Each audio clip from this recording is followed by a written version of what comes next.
Bueno, buenos días a todos, gracias por venir. Gracias por la invitación, Mirta. Recién Mirta dijo mensaje para llevar. Yo quisiera llevar el mensaje hoy porque del tema que voy a hablar no les voy a poder aportar demasiado. Hay dos facetas de la insuficiencia mitral asociada a la enfermedad coronaria. Una es esta, la faceta aguda, la parte orgánica de la insuficiencia mitral, que es cuando tenemos la insuficiencia mitral aguda como una complicación catastrófica de una complicación mecánica de un infarto. Estos son pacientes en los que nadie va a tener mucha duda de lo que hay que hacer. Los vamos a encontrar en unidad coronaria, chocados, con placa congestiva, seguramente con balón de contrapulsación, y vamos a tener esta imagen del músculo papilar suelto entrando y saliendo. Este no es un paciente que ofrezca muchas dudas, este es un paciente que merece una cirugía de emergencia, independientemente de su mortalidad, y lo que hay que hacer es cambiar la válvula mitral y revascularizarlo. Acá no hay mucho para pensar al respecto. Estos son pacientes que recibimos en general, son pacientes de aproximadamente 70 años, los recibimos en clase funcional 3-4, por supuesto, o en edema agudo de pulmón. Algunos tienen paro cardíaco previo, en la suma de las tres cosas estamos arriba del 90%, y 3/4 de los pacientes los recibimos con balón de contrapulsación, con lo cual uno se pregunta seriamente si a estos pacientes hay que hacerles algo desde el punto de vista quirúrgico o no. Han cambiado muchas las cosas y ahora nos estamos animando. Antes de la década, en los 90, cuando afrontábamos estos pacientes sin asociarle revascularización miocárdica, la mortalidad era del 67%, o sea, casi 3 de cada 4 se nos morían en el quirófano. Y hemos ido avanzando y a pasar los años, después de los 90, con los cambios en la protección miocárdica y asociándole una revascularización miocárdica de emergencia, la mortalidad ha bajado a valores cercanos por debajo del 10%, con lo cual uno está un poco más animoso a hacerle cosas. Y independientemente de eso, con pacientes que tienen 100% mortalidad las primeras 24 horas, cualquier número que tenga la cirugía vale la pena. Ahora, estos son pacientes donde la mortalidad al seguimiento es muy amplio, o sea, hagamos lo que hagamos, pasamos la mortalidad inicial y estos pacientes a 5 años la mitad está muerto o por lo menos reinternado por insuficiencia cardíaca, con lo cual uno se replantea nuevamente si valió la pena todo el esfuerzo. Pero estos no son pacientes que se puedan comparar con la población general porque son septuagenarios, infartados, malos ventrículos. Cuando nosotros macheamos a estos pacientes contra pacientes de la misma edad, que están infartados, que tienen ventrículo severo y que lo único que no tienen es rotura del músculo papilar, vamos a ver que la sobrevida a 10 años es exactamente la misma, con lo cual nos dirá, bueno, a largo plazo lo que hicimos valió la pena porque el señor vive casi como un paciente con control de 70 años con un infarto. Esta es la otra faceta de la insuficiencia mitral. Esta no es tan fácil de decidirse. Este paciente, no sé si está mejor o peor que el que les mostré antes, pero seguramente nosotros vamos a tener muchas más dudas de lo que hay que hacerle que el paciente que les mostré antes. Este es un paciente que va a tener una válvula mitral absolutamente normal y lo que va a tener es un gran infarto con deformación y cambio en la geometría del ventrículo, y ese como punto de partida de la hecatombe que significa la insuficiencia mitral. Y otra vez con el cuento de qué vino primero, si ese ventrículo, si la válvula o es el ventrículo. Definitivamente este es un problema ventricular, terminémosla con que el problema es la insuficiencia mitral, el problema es el ventrículo. Ahora, hay que entender un poco cómo es la fisiopatología para ver qué le vamos a hacer y con qué le podemos cambiar el pronóstico. Durante mucho tiempo se dijo, bueno, si esto es resultado de la isquemia del músculo papilar, por ejemplo, con entrar a quirófano y hacerle un puente a la circunfleja, ya por lo menos la mitad de los pacientes zafamos. Bueno, este es un trabajo experimental que ya tiene más de 20 años, donde se hizo en laboratorio dos circuitos de irrigación cardíaca, uno una circulación global por el tronco y otra a los vasos que específicamente irrigan el músculo papilar posterior. Cuando generaban isquemia en el músculo papilar no pasaba nada, no había insuficiencia mitral. Cuando generaban isquemia en el tronco, el paciente hacía insuficiencia mitral masiva. Así que el problema básicamente no es el músculo papilar, sino todo el ventrículo. Y de hecho, unos años más tarde, Levine hizo un trabajo experimental también, donde él generó infartos laterales, vio la retracción de las cuerdas y generó insuficiencia mitral severa. Y después de haber hecho tanto daño, les agregó, con oclusión de la coronaria derecha, isquemia al músculo papilar. Y lo que vio es que no exacerbaba la insuficiencia mitral, sino que el músculo papilar se elongaba, las cuerdas se aflojaban y la válvula cerraba y la insuficiencia mitral se curaba. Con lo cual, una vez más, el tema de que todo pasa por la disfunción del músculo papilar y todo se soluciona con un puente a la circunfleja, olvídense. No es explicación para esa insuficiencia mitral y por esta razón hacer revascularización aislada en estos pacientes no ha tenido el resultado óptimo que se esperaba. Esto ya lo habíamos visto que pasaba con la angioplastia. Pacientes revascularizados con angioplastia se quedaban con insuficiencia mitral. Primero, que tenían una mortalidad periprocedimiento, que no es la de la angioplastia habitual. Y segundo, que incluso superada esa mortalidad, si quedaban con insuficiencia mitral residual, era como que no le hubiéramos hecho absolutamente nada en las coronarias. Y los trabajos que hablan de cirugía a largo plazo en estos pacientes no dicen muchas cosas distintas. Cuando operamos un paciente y le hacemos solo revascularización y tiene una insuficiencia mitral grado 3, es muy probable que salgamos de quirófano muy contentos. Tiene una 2 menos, es decir, zafamos, con 2 puentes ya estamos. Sin embargo, este paciente a las 24 horas ya tiene una insuficiencia 2 más. Y si uno lo sigue antes del alta, el paciente, 40% de los pacientes ya tienen una insuficiencia mitral por lo menos moderada a severa. Y no solamente reincidió, sino que el porcentaje de insuficiencia mitral que tenían leve se convirtió en severa, por el solo hecho de no haberle asociado cirugía a revascularización. Y esto no solamente es importante al alta, marca la mortalidad perioperatoria y marca la sobrevida a 4 años. Los pacientes que se hacen solo cirugía de revascularización tienen una sobrevida mucho más pobre que los que se le asocia, a los que se le hace solamente la válvula mitral tienen peor sobrevida. Solo revascularización tienen peor sobrevida. Esto es el Stitch, y el Stitch lo que nos mostró es que independientemente de que la insuficiencia mitral sea leve, moderada o severa, si no la tratamos, la sobrevida es igual que le hiciéramos tratamiento médico. Y de hecho, en el Stitch, que es un estudio que se puede cuestionar mucho, el factor predictor más importante para la mortalidad a largo plazo era haberle hecho solamente cirugía de revascularización sola. Bueno, nos olvidamos que el problema no es el papilar, debe ser el anillo. Claro, se dilató el anillo, pierde y ahí se vino todo el lío. Entonces, durante mucho tiempo dijimos, bueno, si el problema es el anillo, todo feliz y todo contento, no hay nada más fácil que hacer una neuroplastia mitral. Pero vamos a ver, este es un paciente que el eco 3D nos ayudó bastante. A Rondero le encanta todo esto, hace dibujitos, nos muestra cosas que nunca entendemos, pero sirve. Esto es un paciente que tiene un área valvular, un área anular de 10 centímetros cuadrados, no tiene ningún tipo de insuficiencia mitral. Este es un paciente que tiene el anillo un poquito más elongado, un poco más oblicuo y un área de 11 centímetros cuadrados. Tampoco tiene insuficiencia mitral. Y este es un paciente que también tiene 11,5, sin embargo tiene insuficiencia mitral masiva, y lo que vemos que cambia es el formato en forma de carpo tenting, que es la base de todo el desastre que genera la insuficiencia mitral en los malos ventrículos. Ahora, la dilatación del anillo tampoco es por sí causa de insuficiencia mitral, porque de hecho las fibrilaciones auriculares tienen pérdida de la contracción del anillo y sin embargo no tienen insuficiencia mitral severa per se. Como le dije antes, la dilatación del anillo no explica entonces la insuficiencia mitral y por esto una neuroplastia restrictiva no debería representar el tratamiento óptimo para estos pacientes. El problema es que es muy tentadora, es fácil, es de baja mortalidad perioperatoria cuando los pacientes son seleccionados, genera mucha mejoría en la sintomatología y en la calidad de vida y promovería, por lo menos desde la teoría, el remodelado inverso. Y de hecho esto ha hecho que gente muy importante como Robert Dion dijera que en los pacientes bien seleccionados una neuroplastia restrictiva cura la insuficiencia mitral y la insuficiencia cardíaca asociada.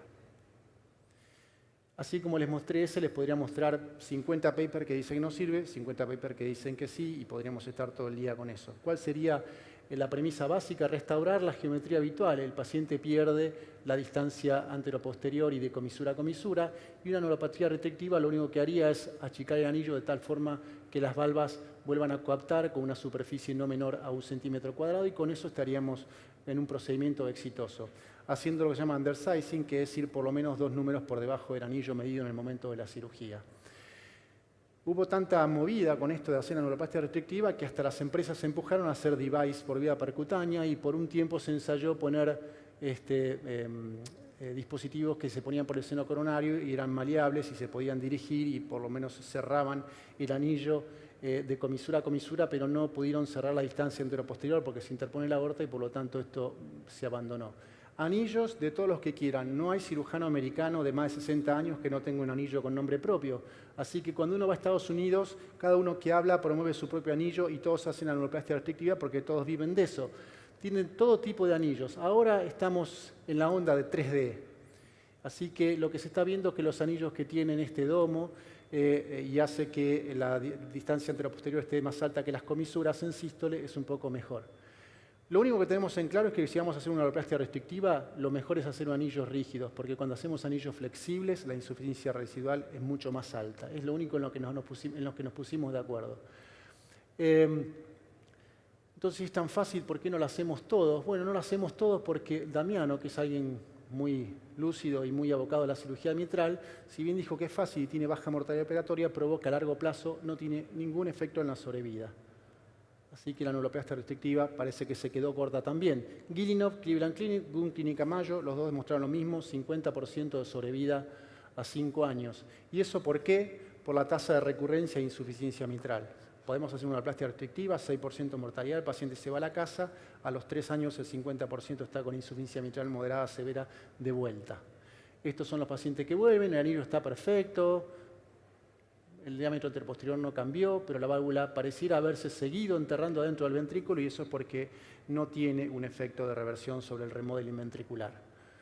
Con lo cual después tenemos pacientes con un hermoso anillo tridimensional que se mueve anteroposterior en sístole, todo 3D, silla de montar, pero la insuficiencia es masiva.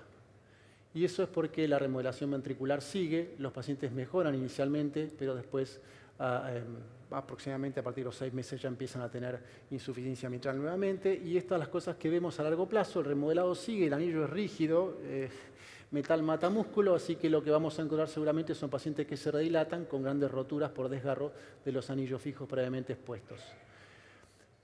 ¿Por qué recurren? Bueno, como les decía antes, una de las razones por la que recurren es porque se necesita experiencia para hacer una plástica mitral en un paciente de estas características y no todo el mundo las tiene. Y segundo, porque seguramente estamos eligiendo mal los pacientes. No deberíamos elegir pacientes que tienen dilatación anular leve, que tienen baja superficie de coaptación. Cuando los anillos, los ángulos de las válvulas posteriores o anteriores, el tethering llamado es mayor a 25 o 45 grados. Cuando tienen diámetros mayores a 65 milímetros, ese es un valor de corte, de hecho es el que usó Dion para decir que se puede curar la insuficiencia mitral. Los índices de y la distancia interpapilar de 20 milímetros al fin de la siesta. Esfericidad, ahí está. ¿Qué pasa si no sabemos hacer una plástica mitral o nos quedó mal? La cambiamos y acá no pasa nada. Podremos estar discutiendo reparación o reemplazo. La sobrevida es exactamente la misma, el resultado perioperatorio es exactamente lo mismo y es preferible un buen reemplazo a una mala plástica, definitivamente. No los voy a aburrir con el mecanismo, les dije que el mecanismo es complejo, es pérdida de la contracción del anillo, aumento del diámetro, el tethering de las valvas, la retracción de las cuerdas de primer y segundo orden y la movilización apical del músculo papilar. Es decir, es un problema complejo. Este es el paciente que tenemos, infartos laterales, ventrículos grandes, la válvula enterrada, insuficiencias masivas, hipertensión pulmonar. Tan difícil como pedirle a este señor que haga trompita o nos tire un beso. El problema es complejo, el objetivo de la terapéutica tiene que ser complejo, por lo cual tenemos que apuntar no solamente a tratar el anillo y las valvas, sino a tratar en lo posible el músculo papilar, las cuerdas y el ventrículo. Eso significa, por supuesto, cirugías con alta mortalidad, que puede ser en buenas manos entre el 2,5 y 3%, hasta un 11 o 12%, que es lo que tienen habitualmente las series. ¿Qué es lo que estamos haciendo en estas válvulas mitrales cuando decidimos ir por la plástica? Bueno, lo que se ve que es un mecanismo del tethering es la retracción de las cuerdas del segundo orden que están por debajo de la valva, con lo cual una solución muy sencilla es cortar las cuerdas de segundo orden de tal manera que se elongue la valva y aumente la superficie de coaptación. Y, por supuesto, completarlo con una anuloplastia restrictiva. Esto lo están haciendo grupos como Tyrone David, tiene una mortalidad operatoria aceptable, 10%, que es la mortalidad de los reemplazos mitrales en este tipo de pacientes. Otras opciones es hacer, si hay una falta de coaptación y las valvas quedaron cortas porque se enterraron dentro del ventrículo, lo que podemos hacer es elongar las valvas y de hecho una cosa bastante sencilla de hacer es elongar la valva anterior o la valva posterior o anterior con parches de pericardio. Eso es algo que también está probado y que se está haciendo y que tiene baja mortalidad perioperatoria y buena tolerancia al seguimiento, aunque la tasa de recidiva o recurrencia de la insuficiencia mitral está arriba del 30% a 5 años. Como les dije antes, la selección de los pacientes es muy importante y los diámetros ventriculares diastólicos y sistólicos son muy importantes para marcar qué es lo que deberíamos hacer. Es un problema del ventrículo, así que deberíamos también asociarles cirugías en el ventrículo. Y hoy se están haciendo aplicaturas laterales, que es una forma de desplazar el músculo papilar hacia adentro y volver a alinear la válvula mitral. Se pueden desplazar los músculos papilares o simplemente se puede tomar uno con otro en un punto al medio o hacer nuevas cuerdas del músculo papilar al anillo. Podemos hacer varias cosas para redireccionar el músculo papilar y para volver a levantar y recomponer de alguna manera la geometría del ventrículo. Se han hecho muchas cosas. Este es un dispositivo que se llama coapsis, que es pasar un cordel que es autoajustable y que se pone lateral y se va ajustando, seguido por eco transesofágico. Esto se puede hacer asociado a revascularización, no requiere bomba, a revascularización sin bomba, no requiere poner al paciente en bomba. Se hace seguimiento por ecocardiograma y cuando se alinea la válvula mitral y deja de perder, se deja de ajustar y eso es todo. El NYU hizo mucho trabajo, este es un trabajo presentado por Eugene Gross del NYU, baja mortalidad perioperatoria y la sobrevida a largo plazo fue mucho mejor para los pacientes que recibieron el coapsis o tratamiento sobre el ventrículo que son los pacientes que recibieron solamente revascularización y enoloplastia restrictiva. También tenemos el ACON, que es un remodelamiento que es como hacerle una jaula al ventrículo para que deje dilatarse o simplemente suturar un papilar con otro, que es una forma de alinear las cuerdas y volver a cerrar la válvula mitral al medio. Resumen de la insuficiencia mitral isquémica. La presencia de insuficiencia mitral isquémica es un marcador pronóstico en la cardiopatía isquémica, independientemente de que la resolvamos o no. La revascularización no tiene ningún impacto sobre la sobrevida. Debe asociarse a procedimientos valvulares que serán ajustados a la comorbilidad del paciente, a las condiciones de la válvula o el ventrículo y a las habilidades del cirujano, por supuesto. Como les dije antes, un buen reemplazo es mejor que una mala plástica. La tasa de recurrencia postplástica es alta y tiene impacto en la sobrevida. Hay que asociar procedimientos sobre el ventrículo y se requiere de estudios aleatorios. De hecho, había alguno. Es muy difícil hacer randomizados en esto cuando uno sabe cuál es el resultado de no tocar la válvula mitral. Son de difícil diseño y, por supuesto, de difícil ejecución. Una palabra muy cortitas porque ya me pasé. Estos son los pacientes que vienen con enfermedad coronaria y la insuficiencia mitral instalada. ¿Qué pasa si el paciente viene al revés? Viene con la insuficiencia mitral y tenemos que evaluar si vale la pena hacer algo coronario o no. Sabemos que la extensión, la presencia y la extensión de enfermedad coronaria tiene un impacto en los pacientes con insuficiencia cardíaca y mal ventrículo. De hecho, la extensión de la enfermedad tiene relación directa con la sobrevida. Cuanto más vasos, peor es la sobrevida. Y siempre nos preguntamos cuánto de esto será ese infarto grande transmural, esa DA tapada proximal que no se va a recuperar, o cuánto de esto es segmentos atontados, hibernados, llámenlo como quieran, que se van a recuperar y el paciente va a recuperar función ventricular y llevar su sobrevida a la curva de la población general. Muchas veces tenemos difusión contráctil que es regional y que causa remodelado aún sin transmuralidad, y estos son estudios en los que vemos que el paciente revascularizado disminuye el número de segmentos hibernados o atontados, mejora su índice de mortalidad parietal, mejora la fracción de eyección, mejora su eficacia, con lo cual la sobrevida mejora ostensiblemente. Lo que estamos usando últimamente es la resonancia magnética con gadolinio y vemos el realce tardío, y lo que se han visto en los estudios es que cuando no hay realce tardío, el 78% de los segmentos comprometidos puede llegar a recuperarse y eso tiene un impacto muy importante en la sobrevida. Que esto se puede hacer aún con pacientes bajo tratamiento exhaustivo con beta bloqueantes. Y un dato interesante en cuanto a los resultados. Este es un trabajo muy pequeño pero muy interesante. Estos son pacientes que algunos tuvieron mejoría de la fracción de eyección y otros no tanto. La sobrevida no cambió independientemente de la mejoría de la fracción de eyección. Y lo que vimos es que grupo A los que mejoraron la fracción de eyección, grupo B los que no mejoraron la fracción de eyección. La sobrevida fue la misma, es decir, que no está ligada a los cambios en la fracción de eyección perioperatoria. Y lo que sí vimos es que aún no mejorando la fracción de eyección, mejora el score de angina y mejora el score de insuficiencia cardíaca, con lo cual una vez más vale la pena hacerle cosas a estos pacientes. Y este es el último más importante, es un metaanálisis de Allman, son 24 trabajos, algunos con gated, otros con eco, otros con resonancia. Esto es lo que vemos, que cuando el paciente tiene viabilidad y va al tratamiento quirúrgico, su mortalidad al año es 3,2. Cuando el paciente no tiene viabilidad y va a tratamiento quirúrgico, su mortalidad es 7. Cuando el paciente es no viable y lo mandamos a tratamiento médico, la mortalidad al año es 6,2. Con lo cual, en pacientes sin viabilidad no hay mayor significancia estadística entre operarlo o no operarlo, con lo cual uno hasta se podría plantear, aún en ausencia de isquemia, valdrá la pena operarlos y revascularizarlos. Lo que sí está claro es que si nosotros no hacemos estudio de viabilidad y mandamos a tratamiento médico un paciente con miocardio invernado, la mortalidad al primer año es 16%.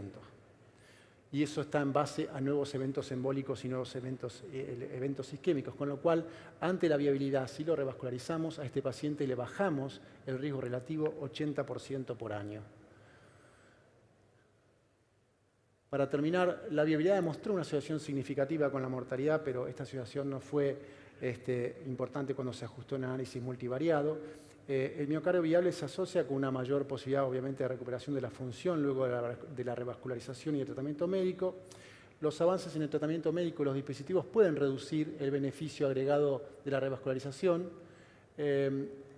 El mayor beneficio de la revascularización puede estar relacionado también al monto isquémico de los subgrupos de las formas más avanzadas, e identificar miocardio viable no demostró conducir a una mejor selección de estrategia del tratamiento en trabajos prospectivos por lo menos.